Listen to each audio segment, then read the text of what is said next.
misaotra asandrantony fafidarana aratolony ny saotra dera asandrantony lasy fadarana ankalasana leto utsitu na Jehova tumpo maele sentoni mafisi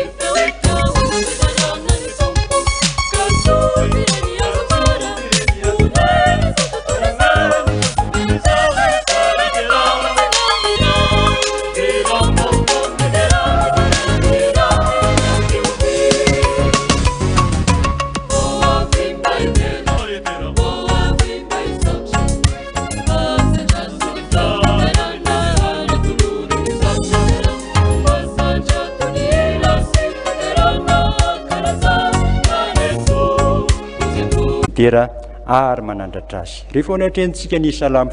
fiderana sy fisorana iray feotsika iray fo iray fanahy isotra sy amivoanatra azy amin'ny anaran'i Jesosy manao hoe misoran'Andriamanitra ary firenena ary asandratony ny feo fiderana azy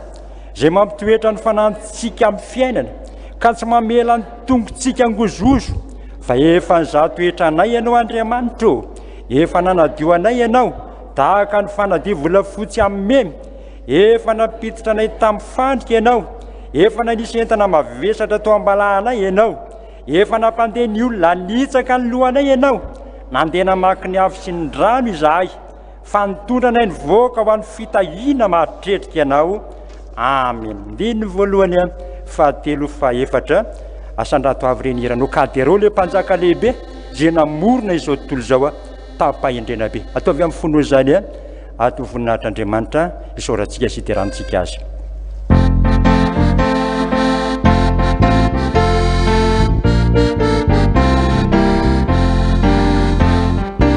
Asandrato avo renirana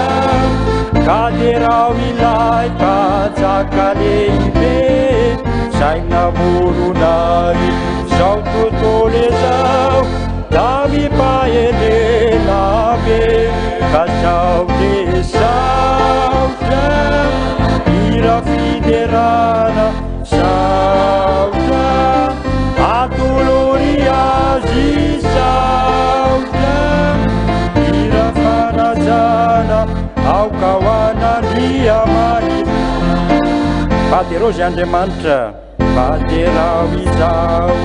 Andriamanitra izy nonary sy namelona ary namarary nafinaritra izy no mpalohana ka zao de saotra ira fiderana saotra atolore azy saotra ira fanajana ao ka ho an'Andriamanitra lehibe tokoa ny fitiavany lehibe tokoa ny fitiavany ny malalany miray ny tety manandratra naozanany ho mpanovany hery ka zao de saotra ira fiderana saotra atolore azy saotra ira fanajana ao ka ho an'Andriamanitra. Vavakitsika voninahitra ny eo an'Andriamanitra le Andriamanitra tsara indrindra le Andriamanitra mahery le Andriamanitra be voninahitra le Andriamanitra lehibe satria lehibe ny fitiavanao lehibe ny famonjenao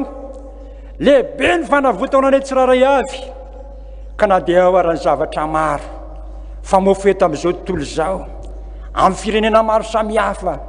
mandrahona mampiorooro maketraka ny fo sy ny saina sy ny fanahy fa zay rehetrarehetra kosa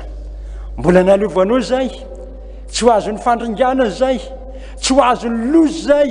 fa mbola najoronao afaka miona amin'eto daholo hatrany tokantrano rehetrarehetra any satria manatrika anay ianao le Andriamanitra tianay, le Andriamanitra mikarakara anay,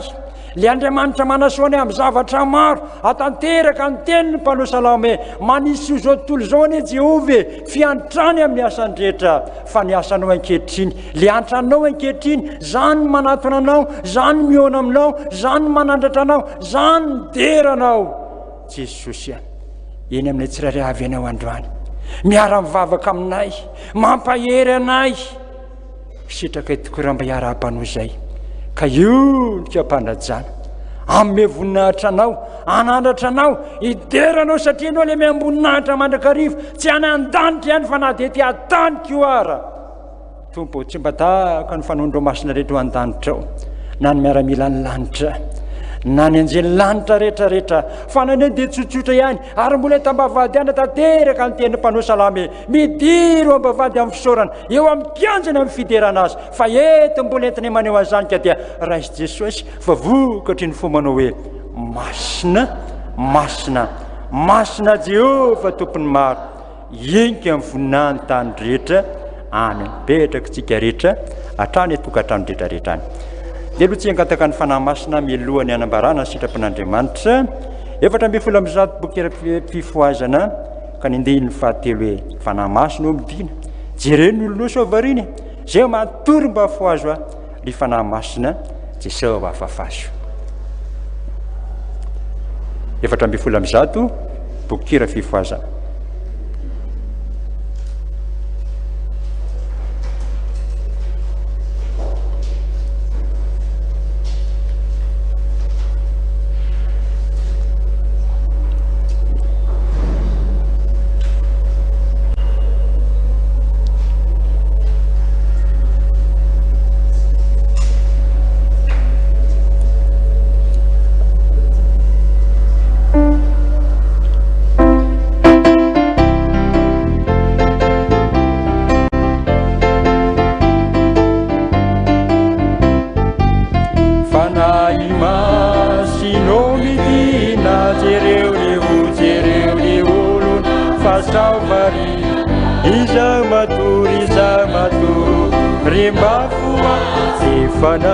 Refanahy masinao Jesosy mamakie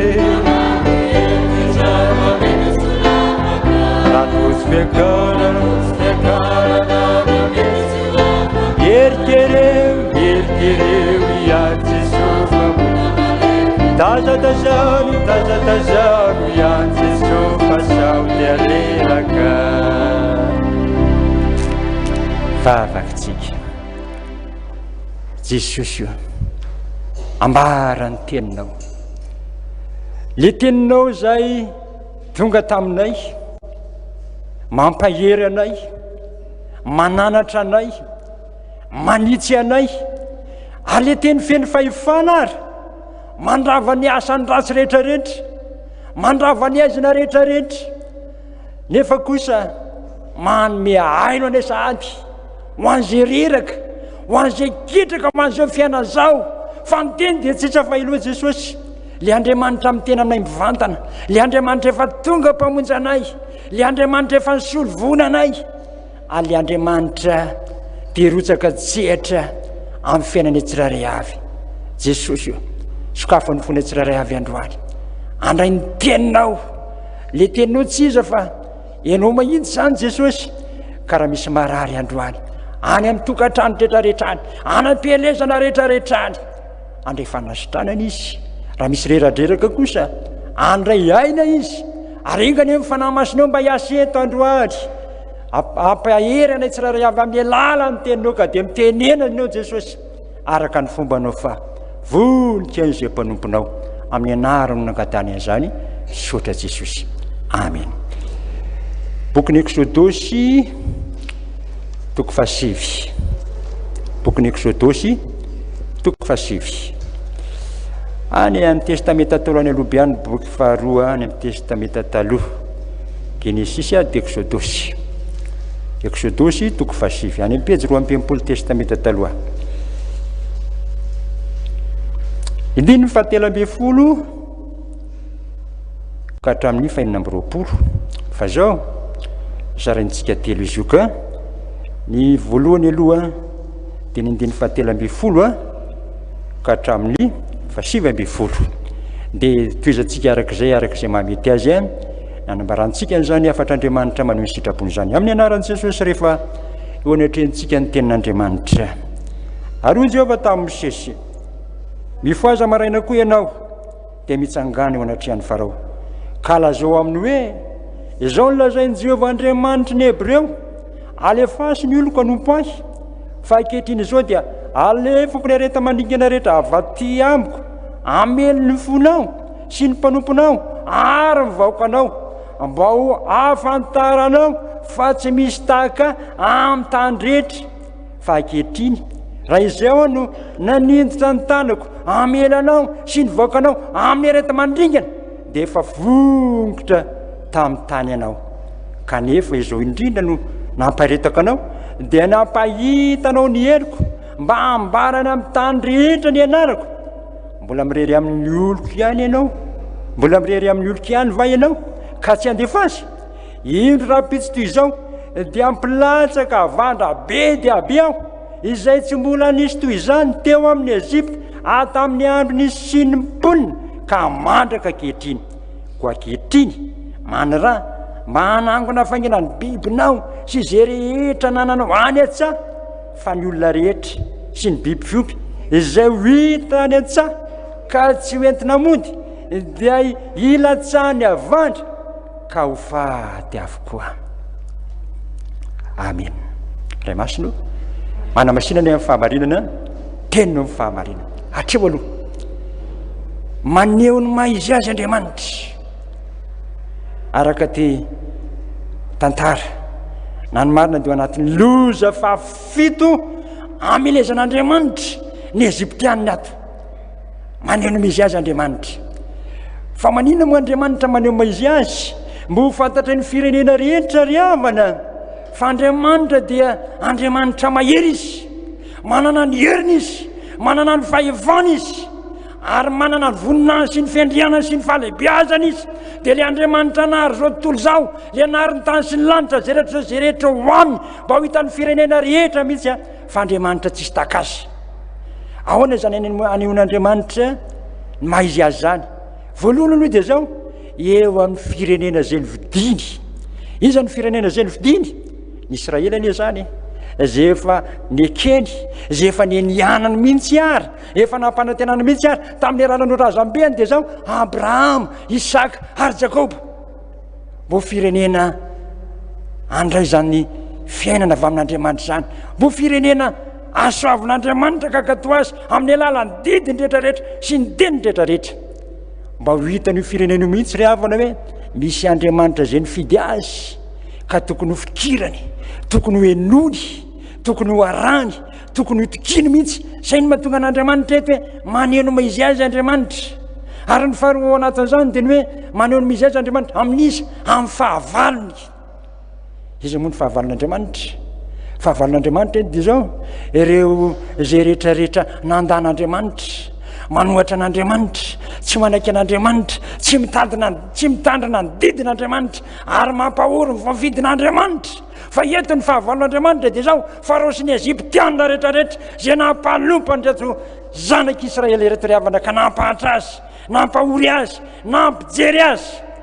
dia Andriamanitra maneho ny herin'izy eto. Zao anefa misy karazany hoe mandrahona any ve ty Andriamanitra ty tamin'ny Farao? Karazany hoe mampiroro amin'ny Andriamanitra tamin'ny Farao. Fa raha ny tena Andriamanitra dia zao miteny izy eto. Raha ny tena izany izy dia zao hoe tonga ianao dia andefasako arety mandringana, ianao sy ny olonao sy mivoakanao dia ringana vetivety ianao. Fa saingy zao izy Jehovah Andriamanitra, zao izy mbola amparetaka aloha ianao ahita zany mahazana zany sy ny anarako rehetrarehetra hoy izy mbo hoan'ny firenena rehetrarehetra zany fa hoe zany Jehovah Andriamanitra le mahery indrindra. Mba ho tsapanao mihitsy zany fa misy Andriamanitra mahery ene eo amin'ny Israely ry havana. Mety efa mitsika sady zany afatra Andriamanitra zany, tonga mitsika sady zany teny Jesosy zany ry havana. Fa rehefa Andriamanitra miasa tokoa zao Andriamanitra zao ampahita ny heriny izy aminao voafidiny aloha, aminao zay voantsony aloha, aminao zay natokany aloha ka tsy tokony tsy hananano tahotra zany eo anatrehan'izao zava-misy maneran-tany zao. Ary Andriamanitra koa dia zao anafoana ny fahavalo rehetrarehetra zay te hanimba ny zanak'Andriamanitra, zay te hampahory ny mpanompon'Andriamanitra, zay te hamono mihitsy arangamba ny voafidin'Andriamanitra ny Andriamanitra eto e, ary dia asehoan'Andriamanitra mihitsy eto maizy azy. Mahavariana fa azony Jehovah'Andriamanitra natao eny tonga dia nanafoana ny faharoam-panjakan'ny Egypta sy ny momba ny Egyptiana rehetra indray mpimaso fotsiny tao anatin'ny areta mandringana indray mandeha monja tahaka namelezana ny zanak'Israely rehefa nanota ny zanak'Israely dia ao anatin'ny ray andro manalina ny ripaka fa saingy izao maninona moa Andriamanitra mandeha fahaloza folo dikan'izany dia zao dia hampanohony maizy azy Andriamanitra mba ho hitan'ny firenena rehetra mihitsy fa tsy ny Egyptianina ihany fa misy Andriamanitra zay tena mahery lavitra noho izay rehetra zao ka tokony atahorany olona azy. Ary rehefa maneho maizy azy Andriamanitra dia zao voalohany aloha ilay hitantsika tao dia ny hoe amin'ny firenena zay mifidiny ny anankiray amin'ny fahavalony fa mametraka mpanelanelana izy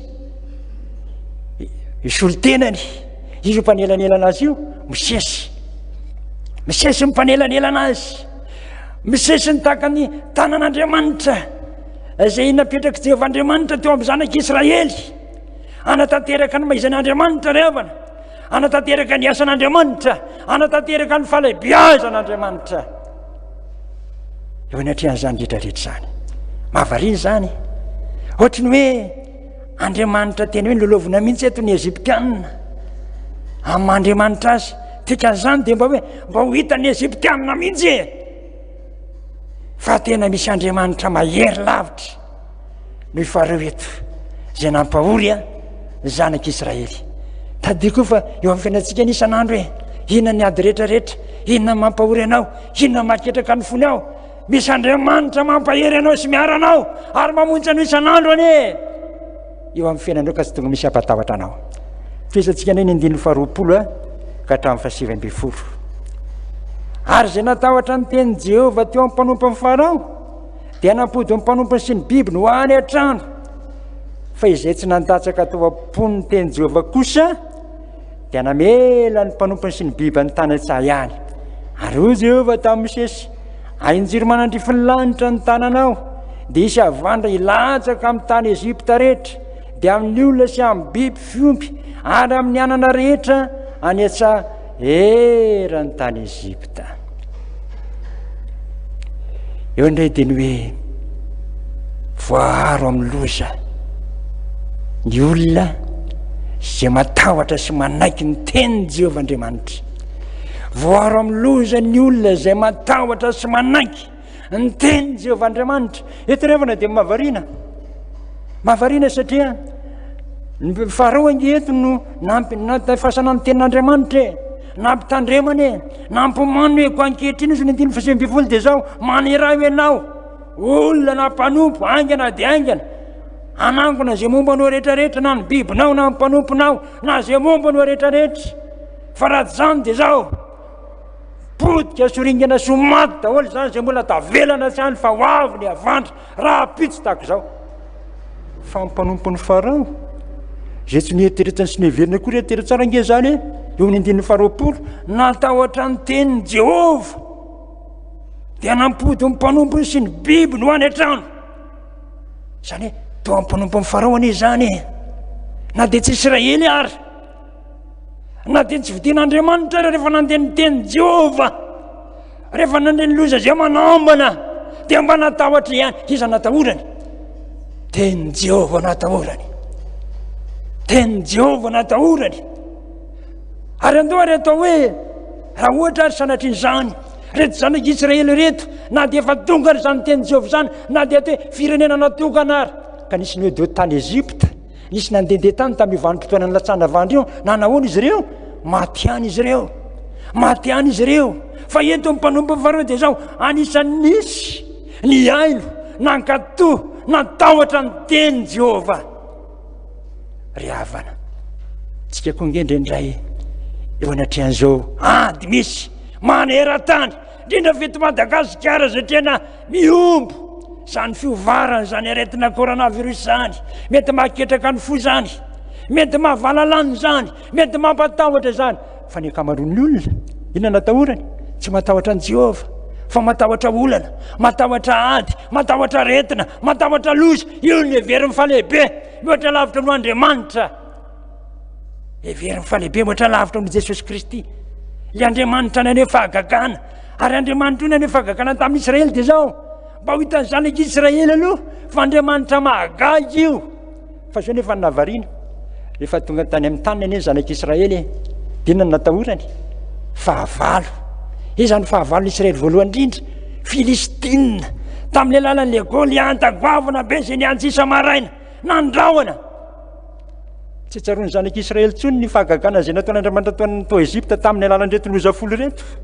Namoana azy tao ny ampitany ranomasina mena zay nampivady-poka sarahany Jehovah'Andriamanitra ho tany maina, ny ampitany ny ony Jordanina ka niantona ny ony. Fa rehefa nandrahona ny fahavalo le Golianta mankadiry dia nivady-po ny Israely.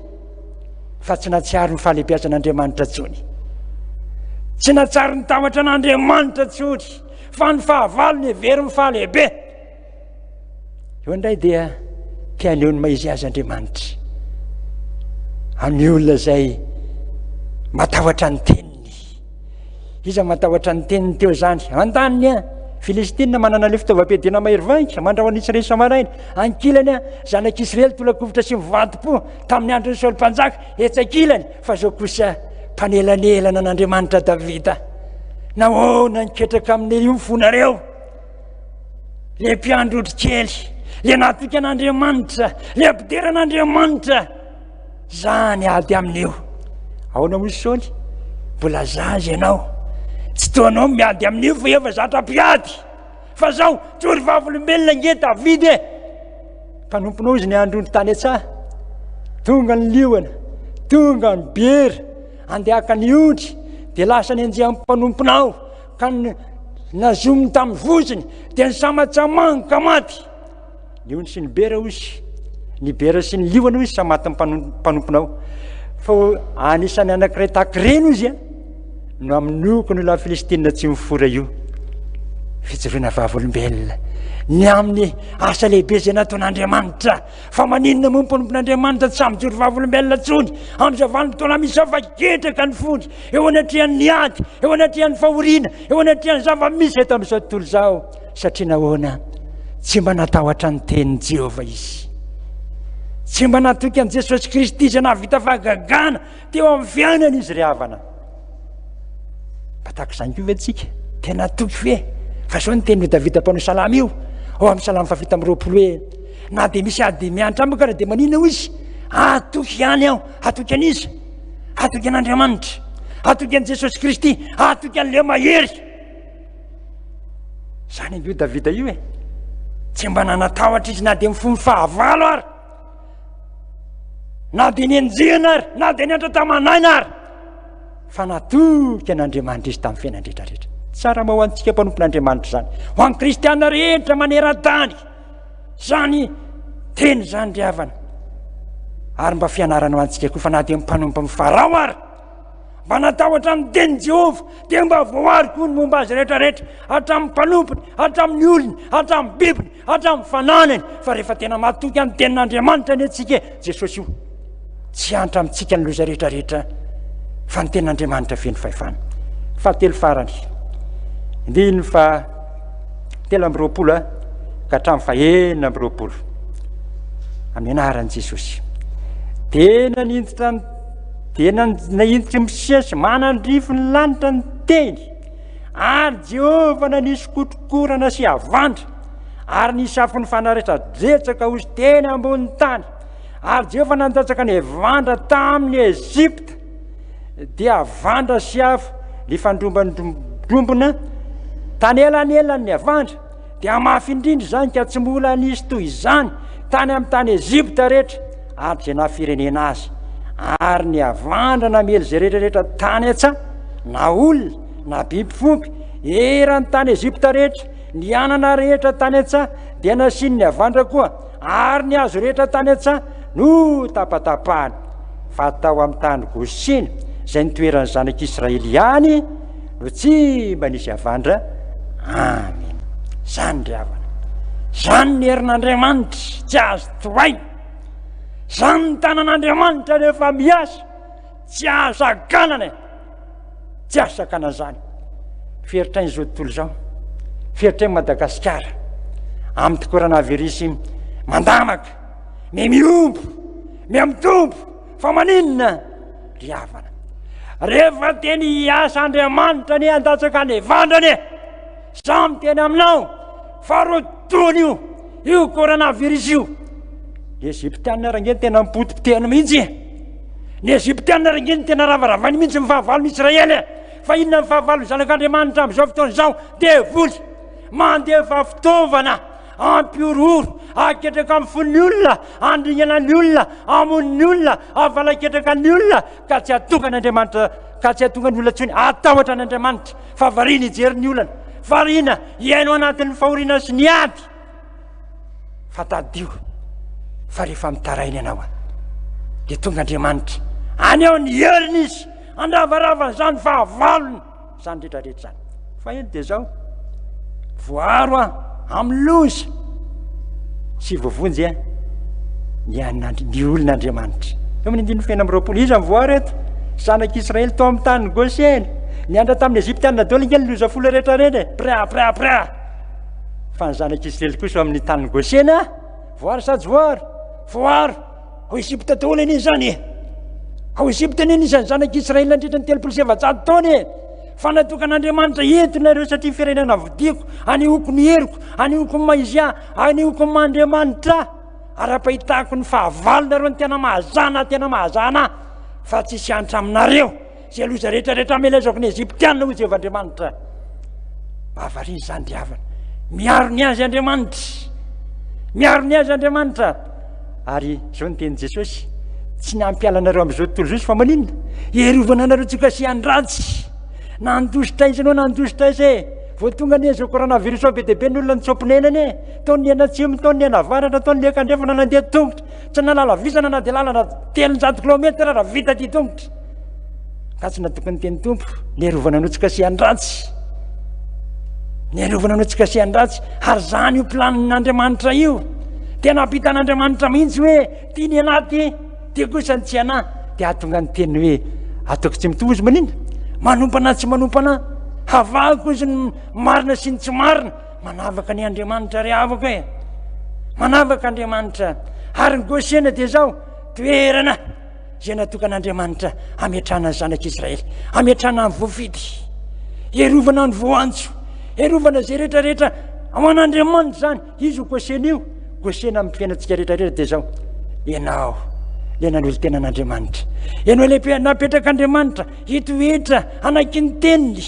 anaky ny sitrapony, atahotra azy, atoky azy, ahatratra amin'ny fanombonana azy. Gosena zany. Fa raha sanatria niala tao Gosena iny zanak'Israely ka nisy nalaim-panaka andeha hijery ny loza mamely ny Egypta, fa ohatra n'inona moa zany loza manjoany Egypta zany, ripaka tany io, maty tany reo. Fa rehefa io nametran'Andriamanitra azy dia eo, fa rehefa mivoaka amin'ny Gosena zanak'Israely fandringanana miandry azy. Rehefa miala amin'ny Gosena ianao dia tadio hiara ny fahatezeran'Andriamanitra. Aza miala amin'ny maha-Gosena zay nametran'Andriamanitra anao hoe fa ninona ororo maro samy hafa rena ho any amin'ny rehetrarehetrany. Tadio ka tsarovy ry havako, Gosena nge ny toerana nametran'Andriamanitra anao hoe toerana tsara zany, toerana mamy zany, toerana fiaino fiarovana zany, toerana fiaino fitahiny zany. Zay le Gosena miorina tsara amin'ny finoana, matoky an'Andriamanitra, tsy mitsingevaheva, tsy mivadibadika, fa rehefa an' Jesosy dia an' Jesosy, rehefa n'Andriamanitra dia n'Andriamanitra hatramin'ny farany, fa tsy mitsingevaheva. Fa raha vao tsy zany ianao dia tsy Gosena, tsy voaro, tsy voavonjy. Zay ry havana, eo anatrehan'izany rehetrarehetra zany ary dia zao tsotra ihany ny amezantsika azy, ampieritreretatsika zany rehetrarehetra zany ka didiantsika amin'ny tompo amin'izao androany zao, amin'izao fotoam-pifohazana zao antsika rehetra zay eto, ho anao rehetrarehetra zay any atokantrano any manaraka an'izao fotoam-pifohazana zao, ho antsika rehetrarehetra ndray mpitan-dranomasina any manaraka an'izao fotoan'izao amin'ny alalan'ny tamajotra fifandraisana rehetrarehetra dia tsotra ihany aza miala amin'i Jesosy Kristy lay nifidy anao, lay niantso anao, lay miaro anao, lay mpamonjy anao. Antso foana izy fa izy dia miteny amin'ny salamy 1:50 manomboka amin'ny 4:7 ka hatramin'ny 7:7 antso aho izy, iantso izy dia manino amaly azy aho, mpihaino vavaka anie Jesosy, mpamaly vavaka anie Jesosy, fa zao nitsarovy eo amin'ny ilanao foana Jesosy, miaraka aminao foana Jesosy, miara mandeha aminao foana Jesosy, eo amin'ny fiainanao foana Jesosy. Ary mba tsarovy nge ny mpianatra rehefa nampita sambokely taiza Jesosy, taiza Jesosy sambokely hafa ve to anaty sambokely Jesosy, fa mpianatra tsy nampiasa azy, mpianatra tsy niantso azy, fa nandeha tamin'ny herin'ny tenany izy, nandeha tamin'ny maizy azy mpianatra, dia naninona Jesosy, natory Jesosy. Fa rehefa tsy ampiasainao kosa Jesosy dia maninona, matory amin'ny fiainanao izy, fa manomboka androany antsoy amin'izay Jesosy, antsoy izy tahaka ny antsoy mpianatra azy rehefa tojoady, rehefa tsy vita nitsony, rehefa saika rendrika ny sambokely Jesosy eo vonjeo fa maty zay. Tsangany Jesosy satsy ny tangana, fohy satsy ny fony izy nahoana sary tavatra ary kely fonona ny antsika satria nahoany tsy mampiasa an Jesosy fa variana mijery ny ady sy ny fahoriana eto amin'izao tontolo izao dia matory Jesosy. Fa tsy matory izy rehefa ampiasainao, tsy matory izy rehefa foazonao, tsy matory izy rehefa resahanao. Koa ny fian'izany rehetrarehetra any tia zao resao amin'izay Jesosy ary manomboka androany ampiasao izy, fa Jesosy ny fitaovana voalohany indrindra, mpanalalana anao tahaka Mosesy, mpanalalana anao tahaka ny Davida teo amin'ny zanak'Israely amonjy anao. Le Andriamanitra velona mihitsy fa tsy mpanalalana intsony tonga amin'ny fiainanao, io no anatinao, ka ninonino endriky ny fahavalo rehetrarehetra ry havako, na korana virus io, na olana marobe io, na tazomoky io, na daigny io, na tsy fisiny io, fahavalo daholo anie zany rehetrarehetra zany rehefa miatra amin'ny fiainantsika. Fa rehefa eo Jesosy mpanalalanao amin'Andriamanitra, tondra amin'ny vavakao, tondra amin'ny fonanao, tondra amin'ny fitarainanao, ary Andriamanitra mivantana mihitsy izy eo anilanao ampahiranao mandrakariva, dia ho hitanao zany famonjen'Andriamanitra zany fa tsy hanatavatra ianao. N'Andriamanitra rery ny voninahitra. Amen.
sama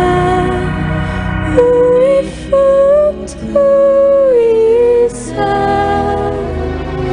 isishafati tenatiana.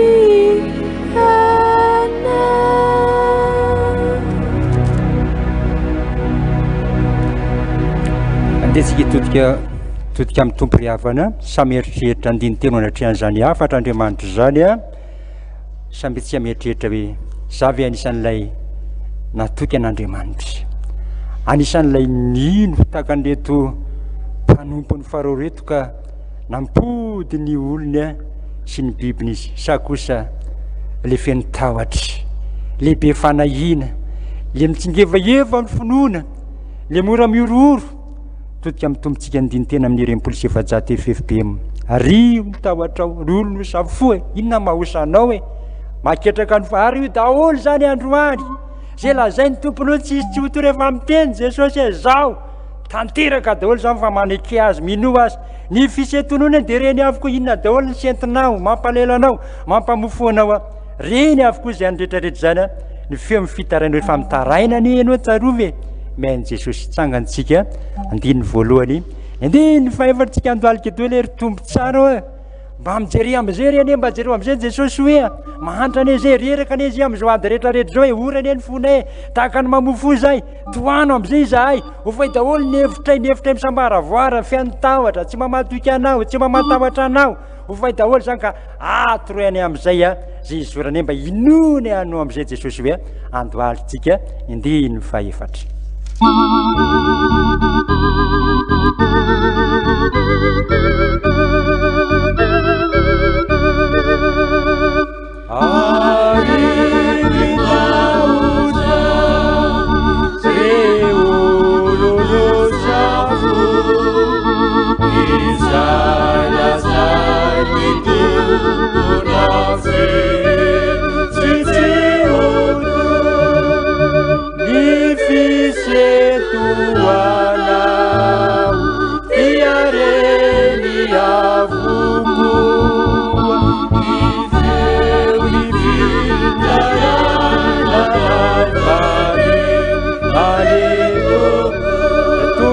Mijereny andalika daholo tsika trany tokatrano rehetrarehetrany.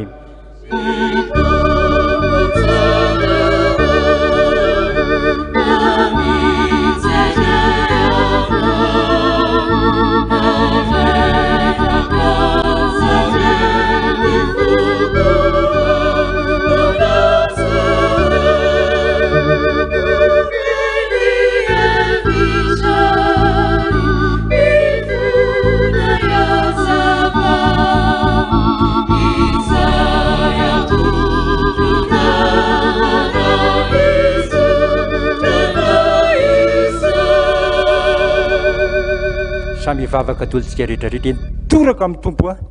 tondra ny tenantsika trany tokatrano rehetrarehetrany. Jesosy mba mijery am'izay ane ianao reraka ane zay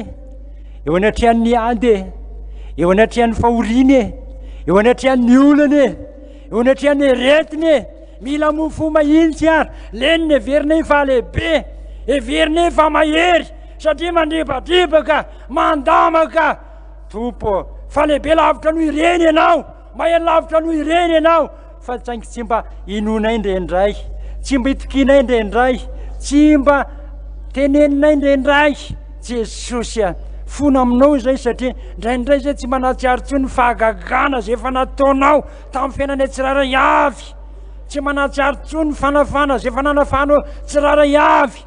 tsy mino zay Jesosy zany ny dikan'izany tsy mahatoky zay Jesosy zany ny dikan'izany fa ny fahavalony ty valapatra fahavalony ty miravira fahavalony ty fofa ty ampivalaketraka anay ka mampisaraka anay aminao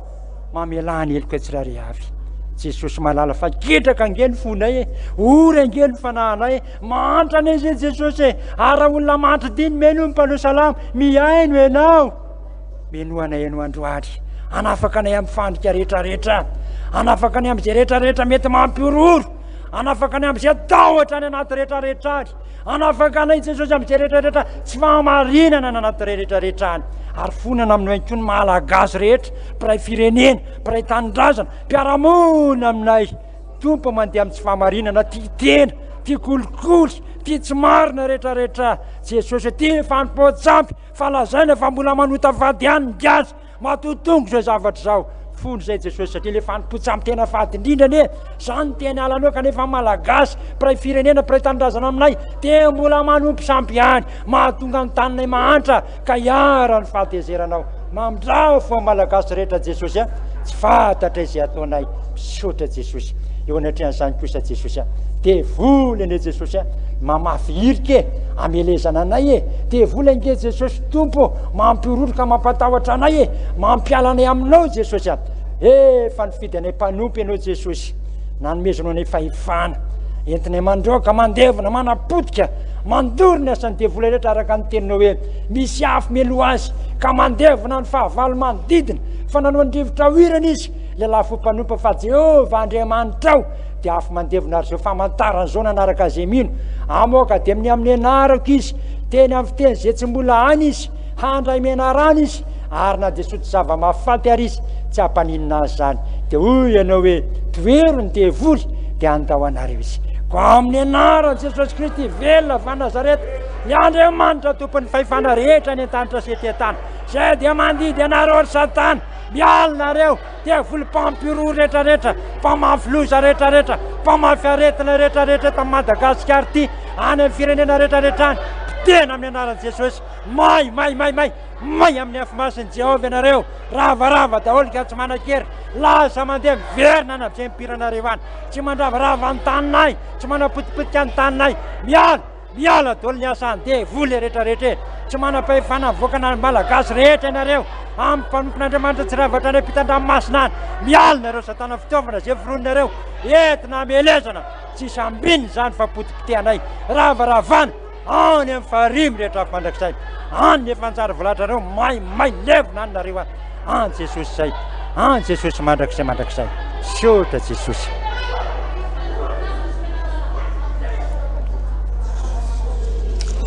sotra Jesosy ianao le Andriamanitra lehibe le fanjakana tsy azo ampirorona le ambony lavitra le mahery lavitra na fahefana io na hery io na fanjakana io zany eny n'Andriamanitra e mpanafaka anay e mpamonjy anay e manangana anay indray e mba hoisany voavitra zay a mba hoisany ny olonao zay a dia ahery zay satria Andriamanitra tianay mandrakariva ianao tompo zany fifalianaika dia sitraka indrindra tompo raha mba herideranao zay raha miara-me voninahitra anao zay ka raha feo amin'ny mpanao salamo manao hoe sambatra ny olona zay voavelany elony sy voasarona ny fahotany sambatra ny olona zay tsy sain'i Jehova eloka ary tsy misy fitaka ny fanahany amentsanganytsika rehetra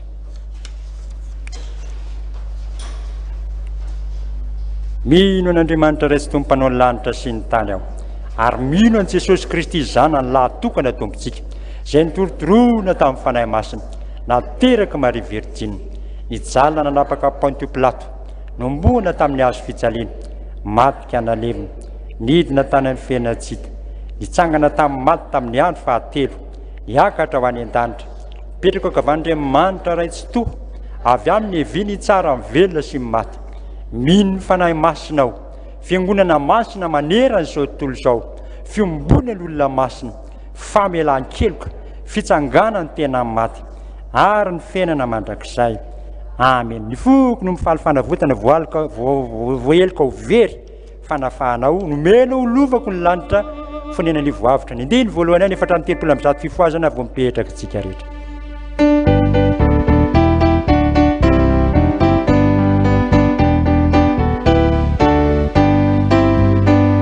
ny foko no mifaly fanavotana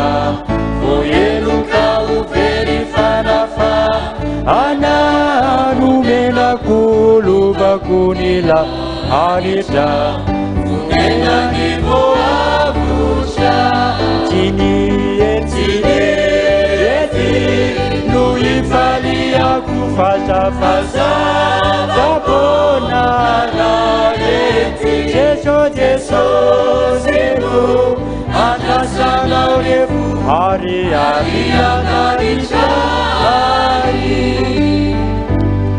tompo aminao hoe aza matahotra ianao efa nanavitra anao efa liantso ny anaranao ianao tanteraka tokoa n'izany amin'ny anarany ray sy ny zanaka ary ny fanahy masina amen. Petraka tsika anofanatitsika raha misy fotoan'izao ka dia ao zanatsika fa fimoa anatanteraka nira ndo anatan'izany dia ho tatazana andrakitra tsika rehetra ny tokatrano ankoa dia afaka manao an'izany dia afaka manatsany ty amin'ny tompona andraikitra amin'ny fotoana izay mamety azy zay mamiampifaliana hony no akasitran'Andriamanitra.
Sangantsiany otrany fanatitra trany atokatrandritra rehetrany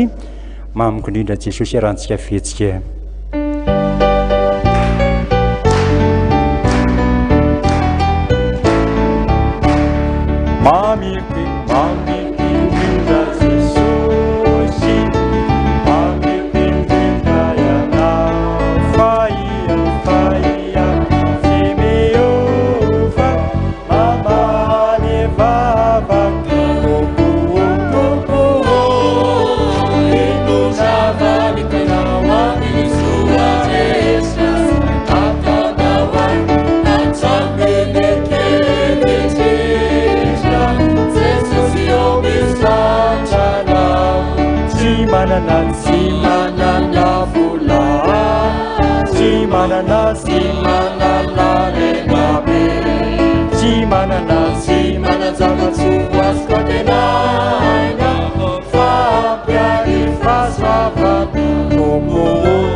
mafoany Jesosy amin'ny voninahitra azontsika voninahitra ny n'Andriamanitra rery ihany alleloia masina masina masina Jehova tompony maro enka amin'ny voninahiny tany rehetra amen petraka tsika rehetra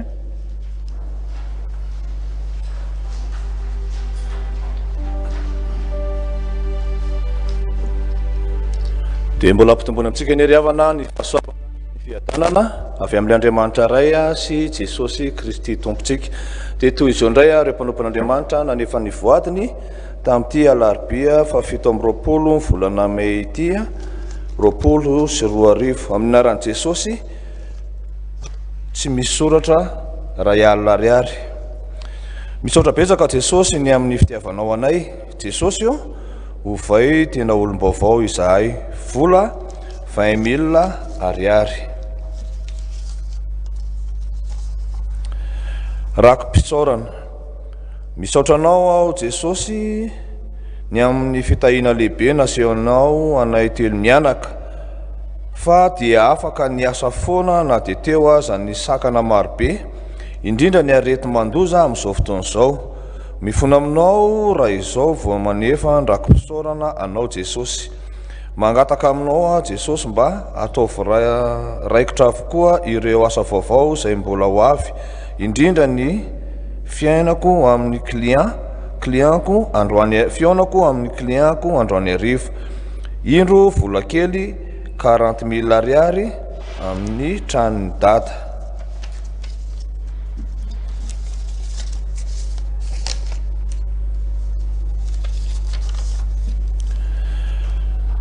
fahafolo karena vola 70,000 ariary na 350,000 francs fananganana ny tranony dada RCC misaotra Jesosy io amen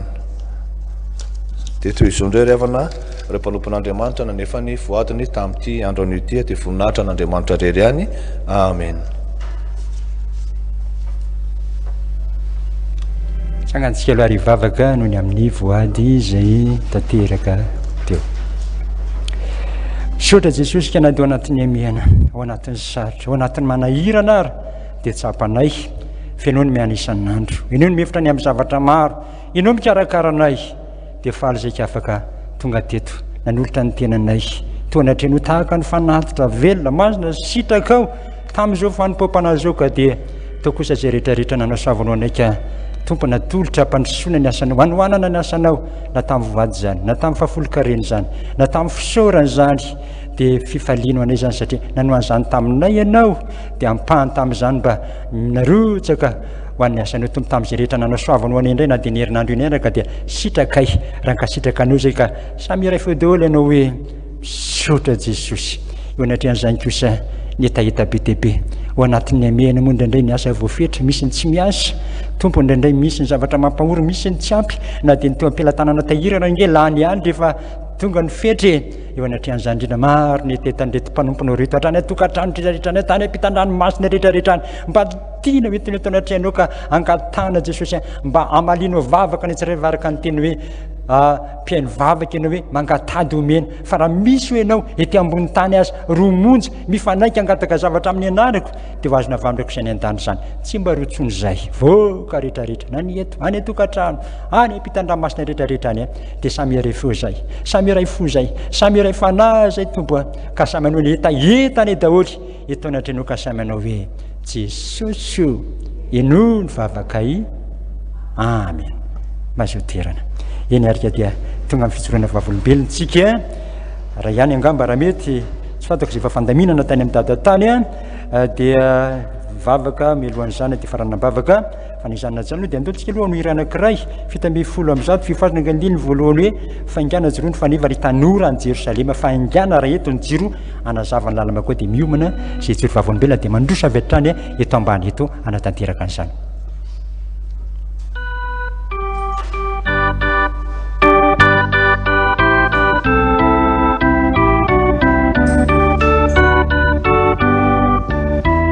faingana joro ny faneva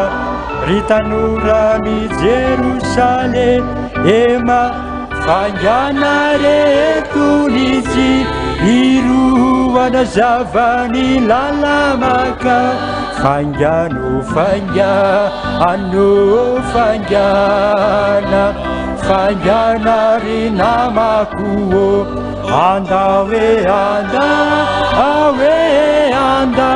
awe anatona ny tomposo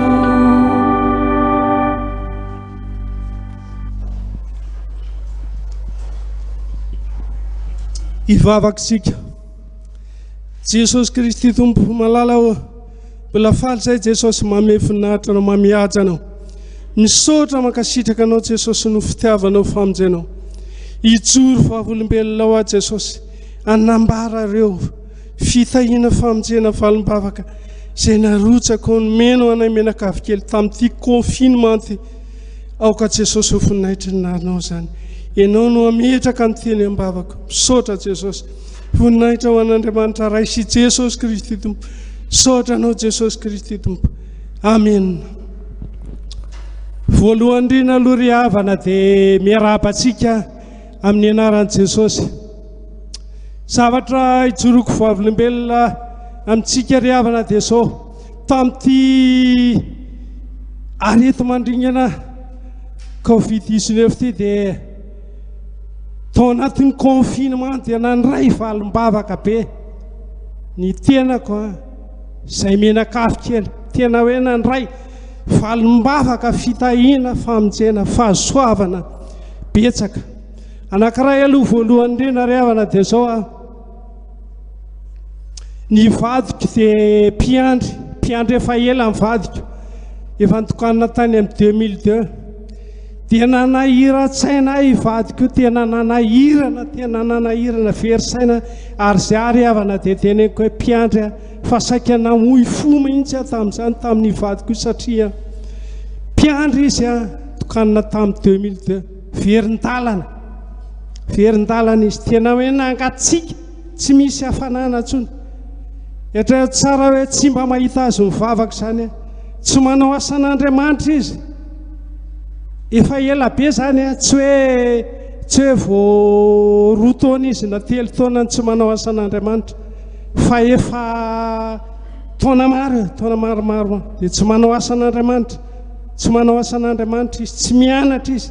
tsy mivavaka izy tsy mba mahita azy mivavaka ao an-trano tsy mba mahita azy hoe mandroaka devolo zany na mivavaka tsy mba mahita an'izany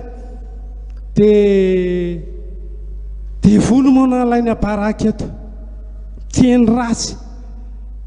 dia ohatrany hoe zavatra be dia be no ataony fa so arevana ny zavatra nyseho rehefa tonga tao anatin'ilay confinement dia itsika ngamba mahita hoe raha mijery télé tsika dia mahita an'lay ao amin'ny ina moa sy teo vaony oloko amin'ny télé le misy pastera mialatsiny toboko manonona anarana i pastera ina moa izy teo Ertina dia rehefa tao anatin'ny confinement zay dia manaraka an'in'le toriteny pasteur Ertina izy zay ao anatin'le ao amin'ny télé zany dia manaraka fa zavatra nabagaga ry havana io izy nanjary hitako mandoalika dia mivavaka saotra ho a Jesosy satria tsy mba mahita azo mivavaka zany ao trano tsy mba mahita an'izany dia io izy anjary mivavaka izy tonga maraina isaka maraina dia manjary mivavaka tonga ny atoandro dia manjary mivavaka tonga ny hariva dia manjary mivavaka dia mandroaka tevoly dia ozy izy mantsy za ozy izy andeha anao asan'Andriamanitra anao asan'Andriamanitra ozy izy tena anompo an'Andriamanitra ozy izy fa zany ozy izy variny dia faly ary havana tena faly dia zao izy lasa mazoto mivavaka lasa mazoto zay anankiray dia anankiray faharoa ny asa nataona ivady nandritry ny taona maro vatra friperini nataonay zay no asa nataona ivady zany namelomana vady aman-janaka efa ela dia rehefa mivatra ny friperi zay dia nandalo fisedrana mafy zay mivady nandalo fizahany-toetra mafy ary efa hoe efa ela be zany zay tsy mivatra friperi dia niasa mivadiko niasa teny nalakely teny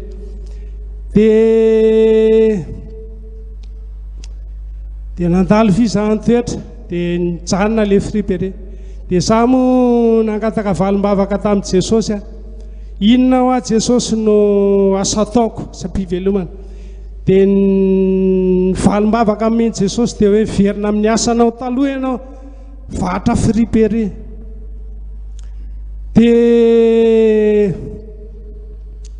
tao anatin'iny confinement iny ry havana nisy olona nataon'i Jesosy fitaovana dia nanome volana mivady ary dia tafaverina mivarotra nanokatra ny tsenanay izay etsehon'Andravangy zany tsena zany ry havana efa tsy nieritreretina ntsony hoe ho azo satria efa inona moa zany efa ao anatin'ilay fizahany-toetra dia efa tsy nieritreretra ntsony hoe nisy ny olona niteny taminay hoe ahoanao izy toerana riva hoe tsy efa lasan'olona dia noho ny fitiavan'Andriamanitra ry havana dia nalaina le toerana dia azo dia araka ny teniko teo hoe nisy olona nataon'i Jesosy fitaovana inona moa zanako ihany zanakay vady zany dia rehefa fampiresaka izy mivady dia ozy izy hoe alao ozy izy mena volo dadasineny mena volo dadasiteny dia mena volonareo ozy izy dia zao sokafy ny tsenanareo Andravango izy sokafy dia mivarota ozy izy dia rehefa naka entana dia tena hita hoe tena tsy haiko na hoe impiry naka entana zay nahita na impiry dia tena tonga dia nisongadina tonga dia na ny olona nijery ary dia hoe fa ahoana ozy izy dia ozy izy fitahian'Andriamanitra fitahian' Jesosy favakotsika Jesosy eo misaotra no fitiavana ny famonjenao voalaza ny fitahiana famonjena zay ny atono misaotra makasitraka anao Jesosy voninahitra ho an'Andriamanitra ray sy Jesosy Kristy misaotra Jesosy amen. eny arika dia misaotra ny tompony amin'izany rehetrarehetra zany fa na dia anatin'ny confinement nge dia miasa Jesosy izay ny teny tompo tsy hamela anareo ireraka dia andehantsika rehetrarehetra hitsangana amin'ny voninahitra azy ary amin'izany rehetrarehetra zany sy mbola ataony amintsika ihany koa tahaka izany voninahitra ny an'Andriamanitra rery ihany alleloia masina masina masina Jehovah tompony maro eka amin'ny voninahiny tany rehetra amen. Amarana n'izao fotoana izao tsika ravina ka dia misaotra ny tompontsika na tanteraka n'izao fotoana izao teto amin'ity androany ity ka dia ataovy zava-dehibe aminao hoe niona tamin'ny tompo androany ary na nanjary ianao na niteto na nytany atokantrano na nytany ampitan-dramasina rehetrarehetra satria teo aminao Jesosy androany ka dia andehantsika rehetrarehetra metraka ny fiainantsika am-pelantanany 270 andily voalohany eo an-tananareo amin'izay ndraiky no apetrako izao ny fiainako rehetra marobe ny fahavalo hoe tiamela fa Jehova ray mpiaro dia hiaranao amin'izay Jesosy manomboka androany dia apetraka ny vavaka farany sy ny tsodrano aoriana ny tsodrano raiky amin'ny telopolo sy fitsonatoko ny indiny faefatra raha mitolon'aty sarotra matoky fa tsy irery ombanao amin'izay tsy miady vatra ombanao foana amin'izay Jesosy mahiriny 270 ny andiny voalohany.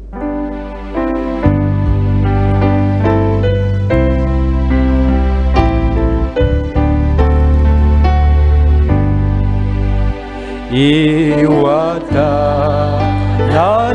reraiko no apetrako nizao efia nagoretra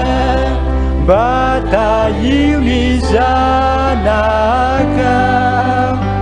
marobe efa valo Iaie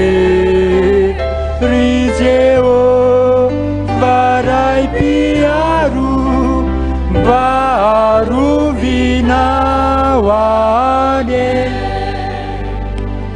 zany tokoa Jesosy ametraka ny fiainana tsirairay avy zay io am-pialantananao ianao neny maro anay sandronao masina zay mitsotra misakambona anay na aiza le anay no tokantrano zay na eny an-dalana zay na na toeram-piasany zay na nam-pianarana ny zanakay sakambiny foana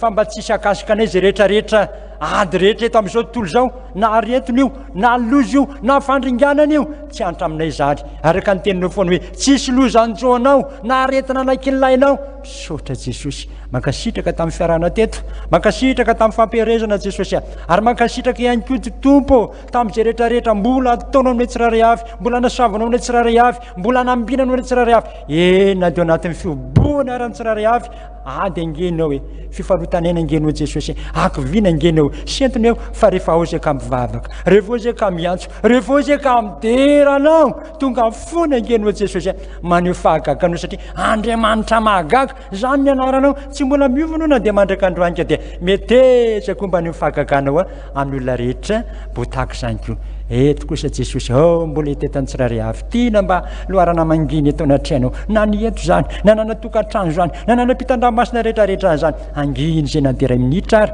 dia mba tonganao keny amin'ny tsiraray avy eny ho any amin'ny isatokantrano any amin'ny sambatan'olona rehetrarehetra trany velany rehetrarehetrany dia mpatsarovo ny teninao ka mbo tanteraka ny hoe fa ina mbola tiako atao aminareo ray minitra raha mba mety ianao ino ny vavaka misaotra Jesosy.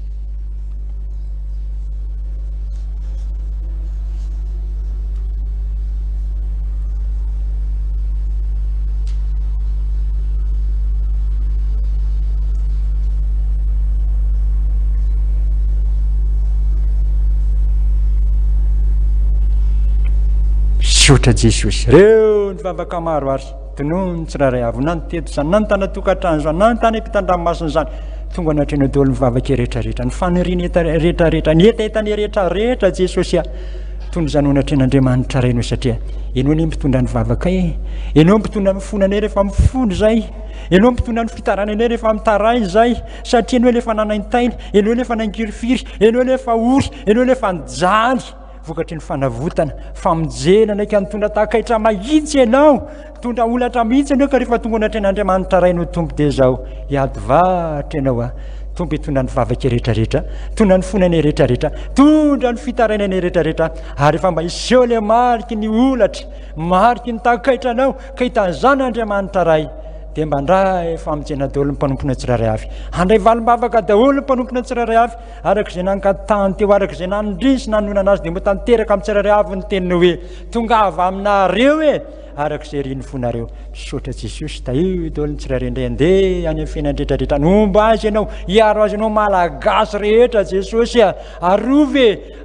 tsy ho azon'izao koronavirus, tsy hitara zao marary rehetrarehetra zay tsabony efa mahatratra efajato latsaka na nosy ala na eny andotam-penaka na be filatanana any amin'ny faritra atsinanana rehetrarehetra any. Jesosy, ianao no anasitrana satria ianao ny tompon'ny fanasitranana ambony indrindra. Dia misaotra indrindra ka dia tahio kosa ny fiangonana Jesosy manatanteraka ny asanao tahaka izao, ary indrindra mofandray mandray ny dada ary indray natandro tompo dia mbola ampitomboany heriny sy ny tanjany rehetrarehetra mbo voninahitinaranao ka dia amin'ny anaranao nankatany azany. Misaotra Jesosy, rain'izy ny an-danitra ho amasina ny anaranao, ho tonga ny eny fanjakanao, atao any eny sitraponao, nety atany tahaka ny eny an-danitra, meona eny izy anina sazo anay, ary mamelana elokay tahaka namelana zay meloka taminay, aza mitondra ny eo amin'ny fakapana fa manafahany amin'ny ratsy, anao mifanjakana sy ny hery ary ny voninahitra mandrakizay. Amen. Raisy ny tsodrano zay tononona amin'ny anaran'i Jesosy Kristy eto amintsika. Ny tompo anao hoe tsy efa nandidy anao ve aho ka mahireza sy mahatanjah, aza matahotra antsony, aza mivadim-podytsony, aza mirorana antsony, aza mitsalasala antsony, aza manantsony, fa Jehovah'Andriamanitra ao le mpiaro anao, Jehovah'Andriamanitra le mpamonjy anao, Jehovah'Andriamanitra le tianao ka ny tena fitiavana mandrakizay le mbola hitiavaka anao le tsy miova izy hatramin'ny taloha sy mbola ankehitriny fa rehefa ty dia tena ty. Mbanao mandrakariva izy, hiara mandeha aminao izy araka ny teniny hoe Jehovah'Andriamanitra ao aneny, dia miara mandeha aminao ho amintsika rehetra n'izany.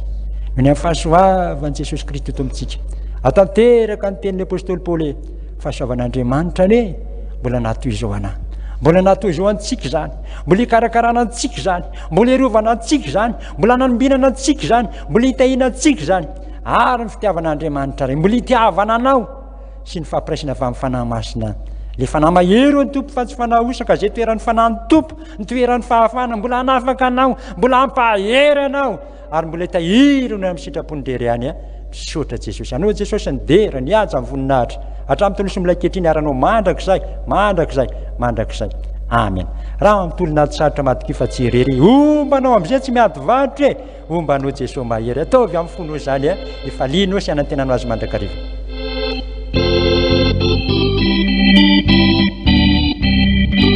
Raha mitolona ny sarotra matoky fa tsy irery, ombanao Jesosy mahery, ombanao tsy miady varotra, ombanao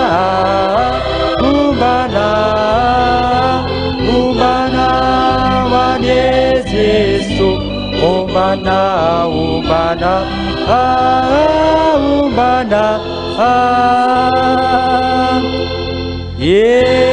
enganeka ombanao Jesosy.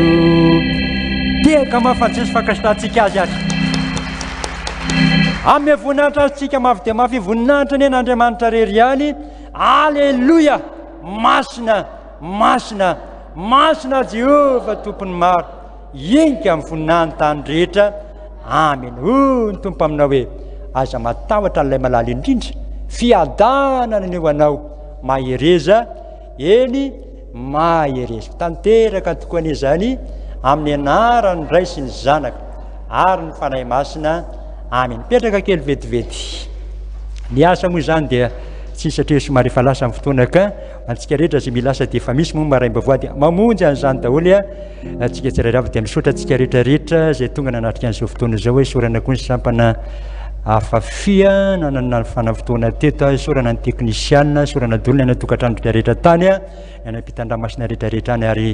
ny nitondra fotoanandroamoa dia ny avanareo pastera iraka raha toso martin avy amin'ny fpv mampita tafika firesakina samy ten'andriamanitra toboka omba antsika rehetra jesosy.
Amen.